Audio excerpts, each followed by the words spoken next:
Welcome to the Four Borders podcast. Hey, Dave, look who I was able to find. Shawnee boy, let's go. Sean, how's it going, bud? Good, Dave. How are you? Good. Hey, good news. The 49ers on bye. Why is that good news? They're not gonna lose this week. Dang it. Yeah, You're a bastard. No, You realize that. I legitimately mean it. Good news. They're gonna have time to recover, regroup, figure things out. Debo's gonna have another week to get healthy. So I feel like that is a good thing. So I wanted to ask you, what do you think the 49ers have to work on during the bye week to get ready for next week? All phases of the game. Okay, so they just made a huge splash hit in free agency. I'm not sure if you've heard, but they acquired Chase Young from the Washington Commanders for a third-round pick that was, what's the word? A compensatory pick, I think. Yes.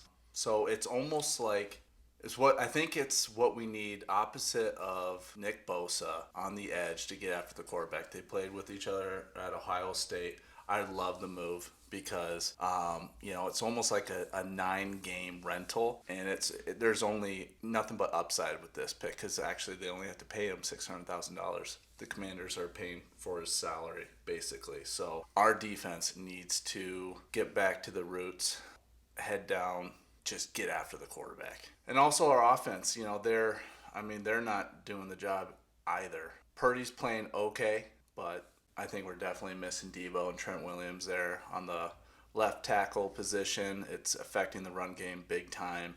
I think the bye week came at a perfect time because we got to go to Jacksonville, which is a good team, a playoff team last year. But with 2 weeks to prepare, I think the bye week's coming at a perfect time because our schedule is getting tougher after this. You guys started out really strong. Obviously, we're 5-0, and we're looking like the team to be in the whole NFL. How does it feel to be sixth place in the NFC right now? Not good. Not good. I thought we were on our way to not only just win the NFC West, but take that number one seed. But we've fallen since then. And there's time to figure it out. They will figure it out. The Cleveland loss was a shocker, and so was Minnesota. You knew Cincinnati had the capability with the firepower, and they're clicking right now on all cylinders. Joe Burrow and Chase Young, and they've got a great football team, so they're one of the best in the league, definitely atop the AFC. So there's plenty of time to right the ship. They just got to do their job, all three phases. What I'm excited to see for next week against the Jags is see if McCaffrey can break the streak of consecutive games with a touchdown. I believe, correct me if I'm wrong, he's at 17 consecutive games with a touchdown, and he's tied right now for first place in the record books, and next week could make it 18 in a row. Am I correct on that? I believe so. I think he will. I think he broke the record. It's his alone, right? I thought he tied it. Last week. Okay. I need to look 17. I need to check into that, but it is 17 games in a row with a touchdown. So I would love to keep that streak going. I don't want to see anything else but a McCaffrey touchdown. I mean, he's just, Alex and I were talking about earlier, he is a hybrid. He is like the unquestionable number one player in fantasy football. He gets all the touches and catches. He's just so dynamic. Ground or through the air, he's going to find the end zone. Yeah, so, but you've got, the thing was that everybody said, oh, the Niners have so many weapons. You have so many weapons. And they do. They really do. So basically you've got Debo out, and I'm not saying he's the only reason that they're stumbling. What, any other reasons why they might be stumbling right now? Well, I think the running game is struggling. I was watching that game. It was the very first series. We picked up 8 yards on the first play. So we're second and short. We get stuffed with another run for 1 yard. 3rd and 1. We get stuffed again. That's not good. If you can't pick up 1 yard, there's something wrong there. It's missing Trent Williams, who is the best left tackle in the game. He's a first ballot Hall of Famer. And also Aaron Banks, who we spent a second round draft pick 2 or 3 years ago, and he's been rock solid. But he plays alongside Trent Williams on the left side tackle. Both of them out of the game. It clearly shows that we are sort of reliant on them. And if those guys, the best in the game, Trent Williams, left tackle, he is going to cover up those inefficiencies in the run game. We need to get that get those guys back healthy. I think they will be back next week, week 10 against Jacksonville. So we got to get our running game going, and Debo will be a huge help. But honestly, I feel like that is what is one of the biggest problems, because we're used to playing ahead.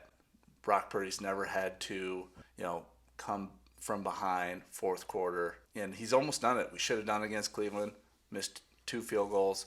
Against Minnesota, though, however, he threw that costly interception that sealed the game. So, and he is probably the only reason why we were in that game against Cincinnati, because he was creating plays with his legs. I mean, I don't know where George Kittle was at. I would love to see him more involved, because he is just another dynamic player.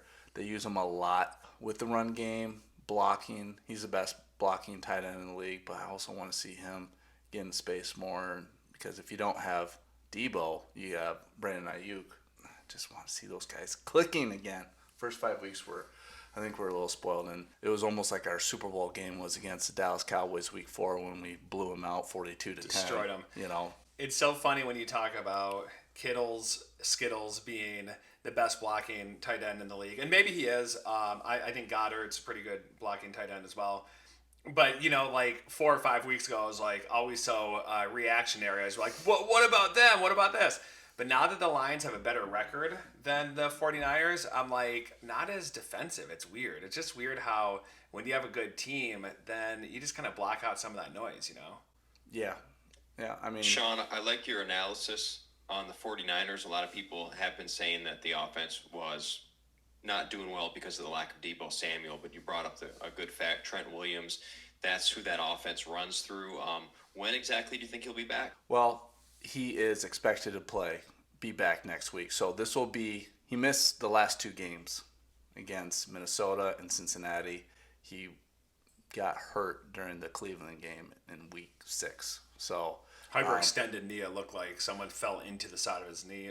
He was able to go back out. I think it was a sprained ankle.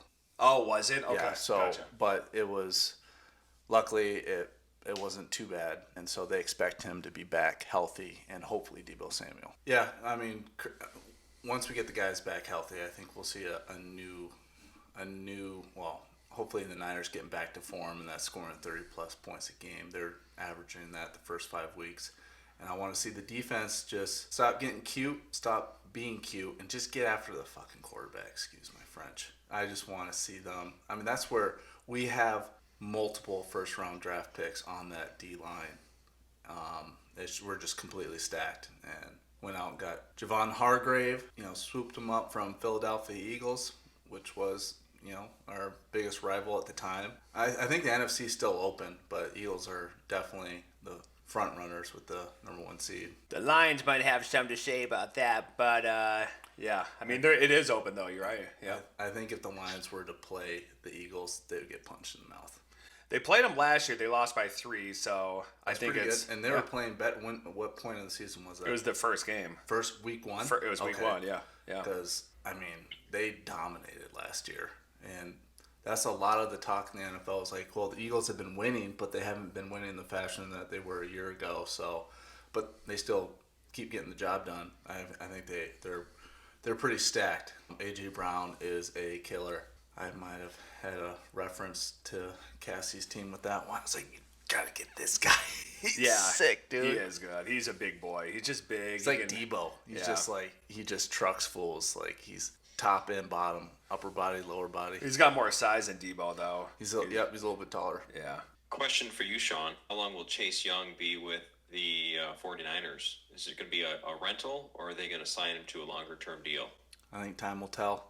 I'm hoping that we get offers for him next year, because that means we played into January. He's done well. I mean, this is his, like most players, when they come to the Niners and they play on the defensive line, we've had a number of guys that have been offered contract extensions because of Chris Kasarik is the defensive line coach for the Niners. He's done a wonderful job. And when you play with Nick Bosa, Eric Armstead, now Javon Makes Hargrave, it all easier. He's going to command double teams, sometimes triple teams. But now with Chase Young, so if you're going to double team Nick Bosa, you're going to have to, if you put an average guy against Chase Young one-on-one, he's probably going to win that every time. And so this is a huge opportunity for him to get paid because he is coming off an injury last year, but he's already coming to the 49ers being the sack leader with 5 sacks this season. So he's playing to form. Fantasy wise, for anybody in an IDP league right now, does this increase Bosa's value or decrease it? And how much does it increase Chase Young's value? I think it increases both their value because I got to believe they're going to complement each other. Nick Bosa is playing well. He doesn't have the sack totals, but he's creating a lot of QB pressures. He's getting to the quarterback. I think he just needs someone else on that edge because no one else has stepped up to the plate. Javon Hargrave is playing well. Kinlaw has not been playing well. He's proven not to be an every down defensive lineman. They spent a first round draft pick on him 3 years ago. Oh, actually 4 years ago. And so are we thinking Greenlaw, or who are you saying? Kinlaw Schminlaw. I don't even know who he is. Okay, well, I think we could talk Niners all day here, and this is good. We always need we want an update from some of the better teams in the league, some of the best teams in the league. Sean, we're limited on time here. You've got a big day of NFL watching to do. You've got to root for your fantasy team. Speaking of fantasy teams, you got off the Schneid last week. Yeah! Let's go! I got my first win. Let's go. I was very pumped. Mathematically, you're still in contention for a playoff spot, so keep that momentum going. Yeah, I love it. Thank you to all my fans. We really pulled out a strong performance last week. I think you had the most points. The most points. Yeah. So that was good. It's flirting with 170 points. You've had some bad luck. I think Chubb went down for you at the beginning of the season. What else happened? Yeah. I lost at Pittsburgh's wide receiver week 1 against San Francisco.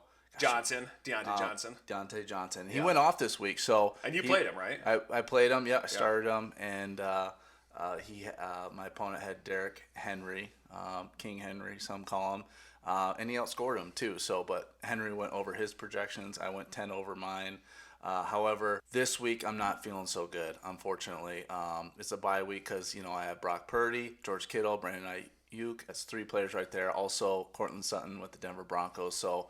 Right there, that's 4 players. I'm not very deep right now. I wish I had played Warren, that running back from Pittsburgh that we made a trade with, Dave. He actually showed up Thursday, and I caught myself normally I wouldn't be very interested in watching a Pittsburgh versus Tennessee Titans game, but I had some players in there also. I was playing an opponent with Derrick Henry. I got sucked in. He runs hard, and he brings something else to the Steelers' running game as opposed to their other running back. So Dave didn't completely... No, not he didn't completely shaft me. Yeah, with that shaft you hard. Yeah. I would never intentionally, knowingly shaft another team in a trade. I was hoping that it would give you a piece that you could use. And my main thing for trading Jaylen Warren away was to give you somebody you could use. And I don't have much faith in Najee Harris, even though he did have a good game against the Titans. That's an anomaly. If you look back at his past performance, it's typically poor. So Jaylen Warren, he's still on his rookie deal right now. I think he's only making, after taxes and fines, maybe a couple $100,000 a year, which I think is crazy. Yeah. Yeah, think about that. If you're making that little money, relatively speaking, of course, to other NFL players, and then you get fined all the time, and you're getting fined like $30,000-$40,000. That's like you're in the red. That's like a 10th or a 15th of your annual salary. I think he got fined $100,000 for lowering his helmet into a defender who was lowering their helmet. I'd have to do a little bit more research on this, and I could be wrong, but what I saw was that he got fined $100,000. And that was like a third of his paycheck or a third of his yearly salary. The team has to step in, especially if it's a bad call and they're getting fined for a shit call. The team's got to step in and help them out with that, especially those kinds of guys. I agree. Yeah. He's playing hard for him. They could do a fundraiser event in the locker room. He could sell candy bars and maybe make that money back up with teammates. Hopefully he keeps playing hard and he can get his payday. Oh, speaking of paydays, isn't the Philadelphia Eagles, aren't they the payday, the candy bar of the Philadelphia Eagles? Because their fans are nutty. This Four Birdies episode is not brought to you by Payday. Apparently, our legal department has let us know that we can only bring it to you by things that have gone defunct. So we're no longer going to be sponsored by anything that is a corporate entity at the moment. Now, movies we can still go with, and today's episode is actually sponsored by Who Framed Roger Rabbit. So if you haven't seen that one out yet, go check it out. We're really happy to be sponsored by Who Framed Roger Rabbit. So The legal loophole you brought up earlier, Alex, to me is that you can't say this episode was brought to you by Payday Bar, but you can say this episode was not brought to you by Payday Bar. Exactly. Payday Bar, a delicious treat of caramel covered with peanuts, roasted peanuts, is not sponsoring this video. Payday, a healthy snack, is not sponsoring this video today. Yeah. You just can't say they are sponsoring. But you can talk about the virtues of Payday and how it's a delicious treat and it matches the fans of the Eagles, but they are definitely not sponsoring this video, and that's Payday. yeah, and we definitely love Paydays, and we think they're great snacks and candy bars, of course, but they're not sponsoring the podcast. So thanks so much, Payday. We appreciate you. Yeah. We're not sponsoring this episode. Correct. Yeah. Okay, Sean, we better wrap this baby out. We got some more football to watch, of course. Sean, who do the Niners have coming up next week after the bye? Jacksonville Jaguars. Let's go. That's Trevor gonna be a tough Lawrence. one. He's a good quarterback. Yeah, he is good. Yep. So we just got to get after him. I hope the defense gets their heads out of the sand and gets after him. Create some pressures, create some turnovers. Let Fred Warner, Dre Greenlaw do their work, do their business. Middle linebackers, they're so good. I want to see some better tackling too. Last week, Cincinnati ran all over us, and Joe Burrow just lit us up. Doesn't it make your blood boil when another team just beats you? Yeah, I mean, they're good, though. Yeah. I mean, I could see them, they've been there at the end just like we have the last few years. So, they came in hot at the right time. They were clicking, and we were not. We looked a little tired out there. So, looking forward to next week. And today, just watch we have some great matchups. I want to see this. I'm rooting for the Baltimore Ravens to beat Seattle so we can. Yeah, divisional rival. Yeah, and if they can hand them the Seahawks a loss, we'll be tied for first place in the NFC West. And we got Seattle coming up in 2 weeks, so I believe. And then we're going to play them twice in a span of 3 weeks. So we've got some big matchups coming up. Those are actually the two teams that beat the Lions. The Lions' only blemishes on their record so far, losing against the Seahawks and the Ravens. But that's neither here nor there. Good luck to your team moving forward there, Sean. As a friend, I love seeing you happy and in a good mood.